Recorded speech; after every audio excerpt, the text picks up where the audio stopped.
Hello friends, good evening সবাইকে। তো আমার বর দুটো তাল নিয়ে এসেছিল, সেটাকে আজকে তালের বড়া আর তালের ক্ষীর বানানো হবে।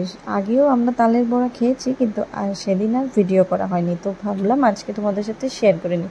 তো দেখো, এইদিকে আমার বর কিন্তু আমাকে হেল্প করে দিচ্ছে। হ্যাঁ, তালের যে রসটা বার করার জন্য ওই কিন্তু আমাকে তালটা ছেঁকে দিয়েছে। তো ছেঁকা হওয়ার পরে দেখো, এদিকে এই একদম পরিষ্কার একটা সাদা গামছার মধ্যে আমি তালটাকে উঠিয়ে নিলাম। উঠিয়ে এবার সুন্দর করে টাইট করে বেঁধে ঝুলিয়ে রাখবো, যত পর্যন্ত এক্সেস যে জলটা তালে সেটা বের হয়ে না যায়।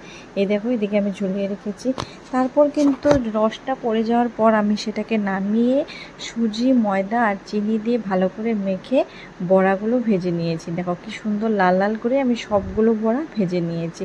আর এদিকে তালের ক্ষীর বানানোর জন্য আমি চিনি আর তালটা রেডি করে এদিকে দুধটা ভালো করে জাল করে রেখেছি। কিন্তু ফ্রেন্ডস, আমার সাথে একটা ঘটনা ঘটে গেল। এত সুন্দরভাবে বানাচ্ছিলাম আমি তালের ক্ষীরটা, দেখতে এত সুন্দর হয়েছিল, কিন্তু লাস্ট মুহূর্তে না তালের ক্ষীরটা কেন ফেটে গেল সেটাই আমি বুঝতে পারলাম না।